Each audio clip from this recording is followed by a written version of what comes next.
اور اب وہی گھر میرے ہونے سے انکار کر رہا تھا۔ جب دانش واپس آیا تو چچی نے اس کا استقبال خوش دلی سے کیا، جیسے سب کچھ معمول کے مطابق ہو، مگر وہ بے چین تھا، اس کی نظریں کسی کو تلاش کر رہی تھی۔ وہ سیدھا چچی سے بولا، آئمہ کہاں ہے؟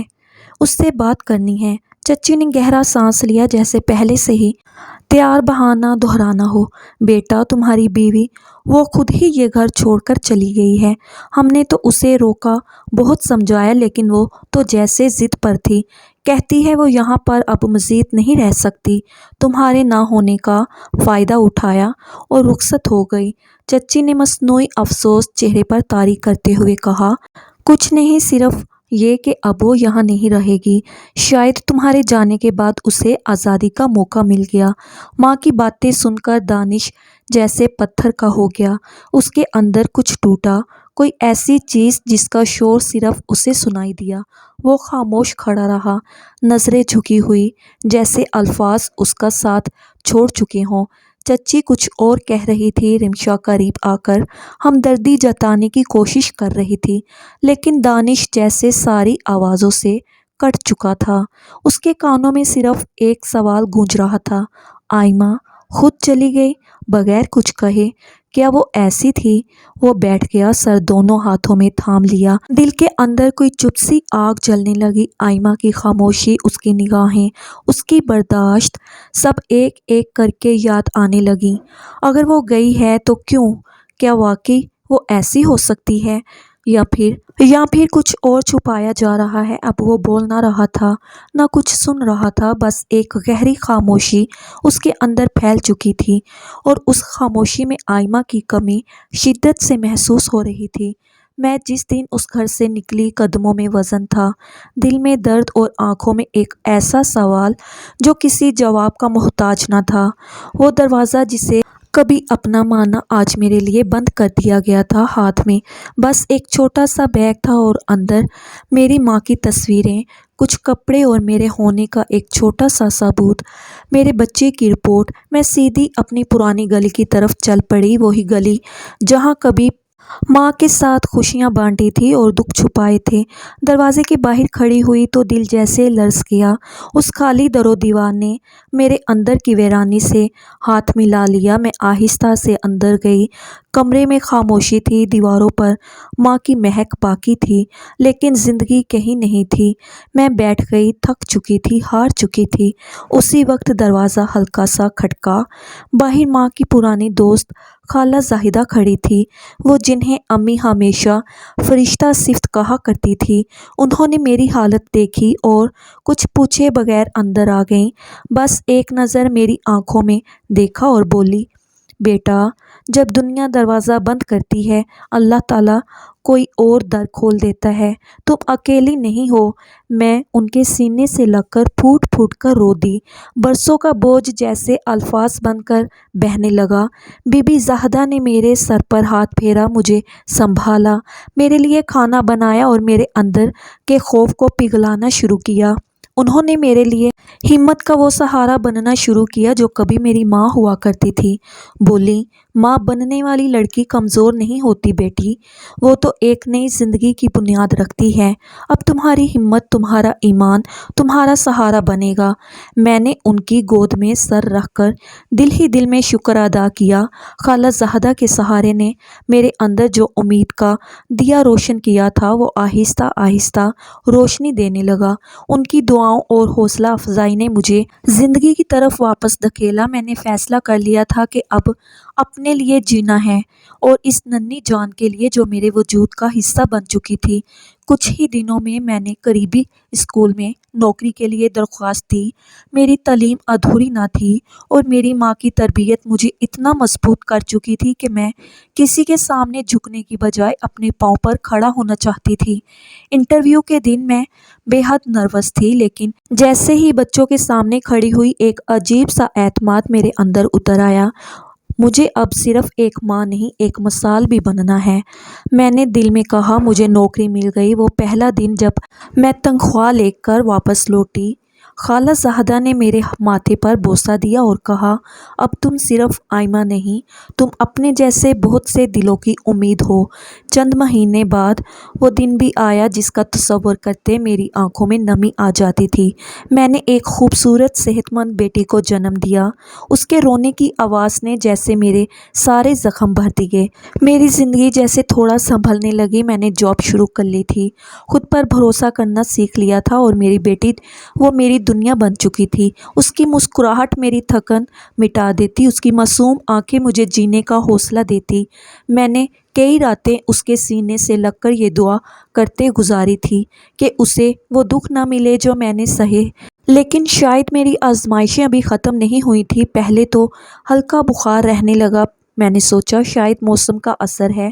پھر اس کا جسم بے جان سا ہونے لگا۔ وہ پہلے جیسا نہیں کھیلتی تھی، چپ چپ رہتی، بار بار بیمار ہو جاتی۔ میرا دل گھبرانے لگا۔ خالہ زاہدہ کے مشورے پر اسے ہسپتال لے گئی۔ ڈاکٹر نے کچھ ٹیسٹ کروائے۔ میں نے انتظار میں دعائیں پڑھیں۔ دل کی دھڑکن جیسے ایک پل کو رک گئی۔ جب رپورٹس آئیں، ڈاکٹر نے میرے کندھے پر ہاتھ رکھا اور اس کی آنکھوں میں ہمدردی تھی، اور اس کے لبوں سے وہ لفظ نکلا جس نے میری دنیا ویران کر دی، آپ کی بیٹی کو بلڈ کینسر ہے آئمہ، ہمیں فوراً علاج کرنا ہوگا۔ میرے ہاتھوں سے رپورٹس پھسل گئیں اور میں کرسی پر بیٹھی چلی گئی۔ آنکھوں کے سامنے دھند چھا گئی اور دل میں وہی سوال، یا اللہ کیوں؟ اب بھی میرے دل کا ایک ٹکڑا بیمار تھا اور میں بے بس تھی۔ وہ ننھی جان جسے میں نے سینے سے لگا کر ہر طوفان سے بچایا تھا، آج خود زندگی اور موت کے بیچ کھڑی تھی۔ لیکن میں روئی نہیں، کم از کم اس کے سامنے۔ میں نے خود کو سنبھالا، آنسو صاف کیے اور ڈاکٹر سے پوچھا، کیا ہم اسے بچا سکتے ہیں؟ ڈاکٹر نے مجھے امید دلائی، مگر علاج مہنگا تھا، بہت مہنگا۔ میرے پاس صرف دو چیزیں تھیں، میری بیٹی اور میرا حوصلہ، اور میں نے فیصلہ کر لیا تھا کہ میں اسے کھونے نہیں دوں گی۔ چاہے اس کے لیے مجھے اپنی جان بیچنی پڑے، میں لڑوں گی آخری سانس تک۔ میری بیٹی کی زندگی میری زندگی سے زیادہ قیمتی ہے۔ دانش کی زندگی میں آئمہ کے چلے جانے کے بعد ایک عجیب سی خالی پن چھا گیا تھا۔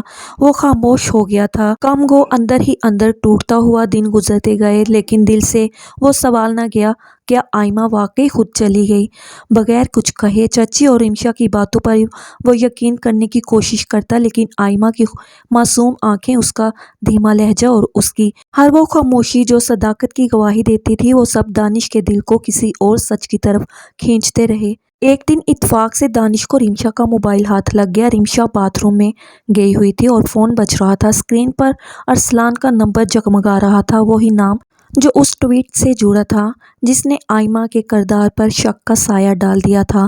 دانش کا دل زور سے دھڑکا۔ اس نے فون کھولا، دیکھا تو ایک چیٹ کھلی ہوئی تھی۔ Thanks for the tweet bro, she had to look guilty aunty and I owe you one. Danish کے قدم جیسے زمین میں گر گئے۔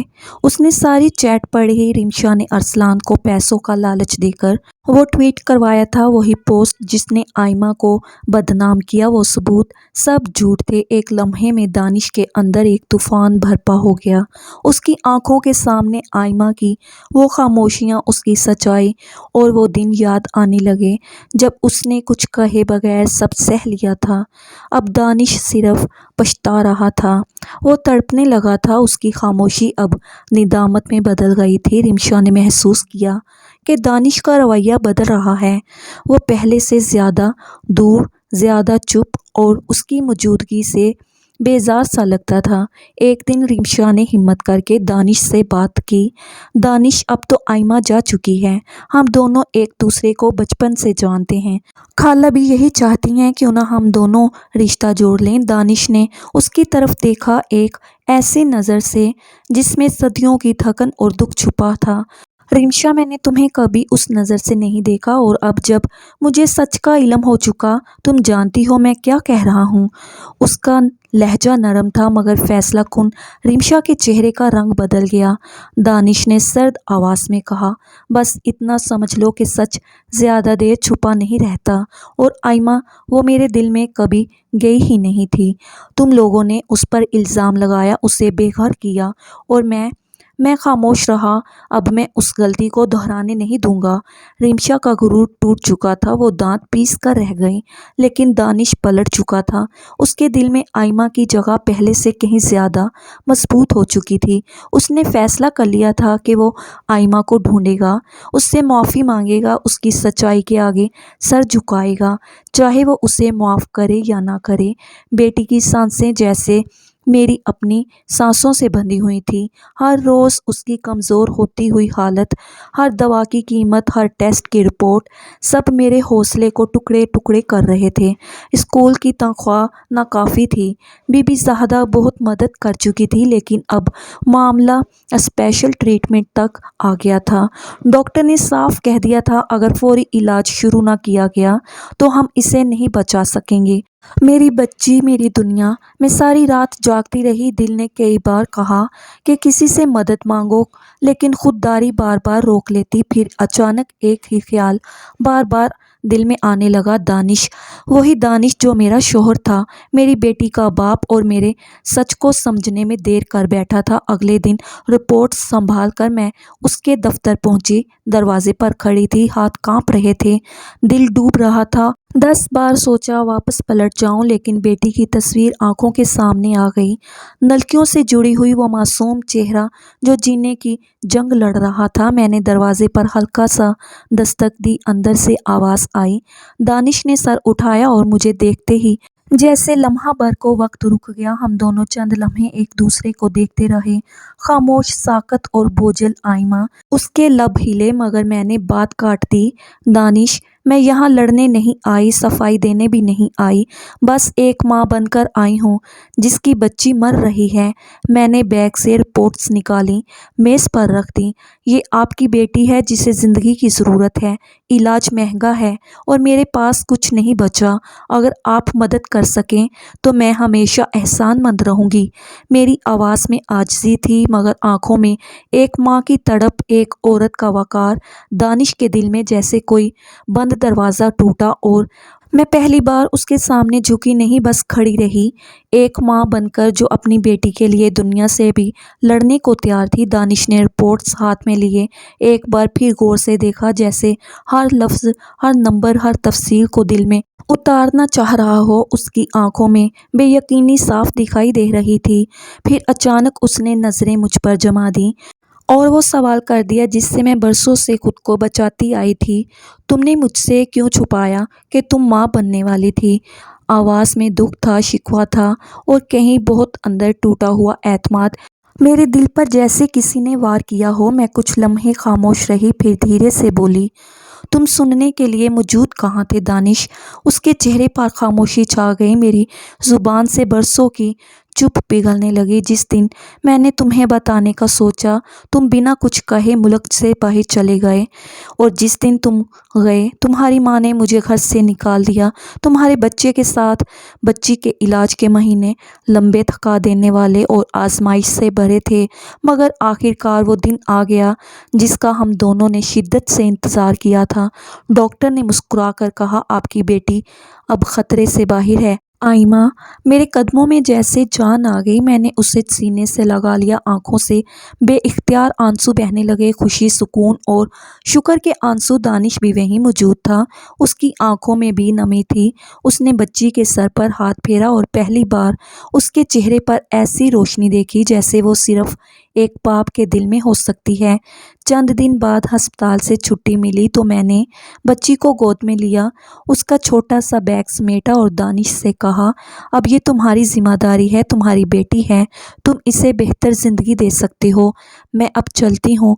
دانش چند لمحے خاموش رہا، پھر میری طرف بڑھا، بچی کو آہستہ سے گود میں لیا اور میری آنکھوں میں دیکھ کر کہا، نہیں آئمہ، تم بھی چلو گی، صرف ایک ماں نہیں، ایک بیوی کی حیثیت سے۔ میں تم سے معافی مانگتا ہوں، تمہارے صبر، تمہاری خاموشی اور تمہارے سچ کو نہ سمجھنے کی معافی۔ میرے لب کپ کپائے، دل دھڑکا، لیکن آنکھوں میں جو سچائی میں نے اس کی نظروں میں دیکھی وہ برسوں کی تڑپ کا خلاصہ تھی۔ دانش نے پھر سب کے کے سامنے نہیں بلکہ عزت اور احترام سے مجھے گھر لے جانے کا فیصلہ کیا۔